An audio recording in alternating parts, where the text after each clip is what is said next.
ગઈકાલે મીડિયાના માધ્યમથી જાણવા મળ્યું કે ગોંડલમાં એક સભા મળી હતી ને ત્યાં ગણેશ દ્વારા જે પ્રહારો થયા છે કે સુરત શહેરમાં વિનુભાઈ સિંગાળાની પ્રતિમા જે ગોંડલમાં સ્થાપિત કરવાના હેતુસર મીટિંગ મળી હતી ને ત્યાર પછી એનો પ્રશ્ન ઊભો થયો છે। આ બાબતે અમારી પ્રતિક્રિયા એટલી છે કે 14 યુવાનો એને 10 વર્ષ પછી યાદ આવ્યા છે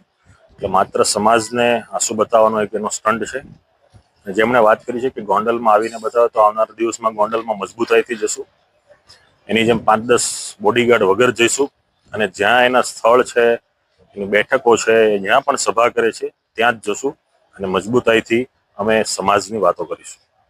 એ તો એનો વિષય છે કેમ ધમકી આપવી ન આપવી, જો એના માટે કોઈ શોભનીયની વાત હોતી જ નથી, કેમ કે એની આખા વાતાવરણ જેમણે આખું ભયજનક કર્યું છે એટલે એના મનમાં જે પણ સમજીને બેઠા હોય, ગોંડલ એ કોઈની જાગીર નથી, કોઈની પેઢી નથી। ગોંડલ એ ભગવતી શ્રીકુમારસિંહજી આપેલું ગોંડલ છે અને ગોંડલમાં લોકશાહીની રીતે જે કોઈ પણ અમારે કાર્ય કરવા પડશે દરેક કાર્ય કરીશું।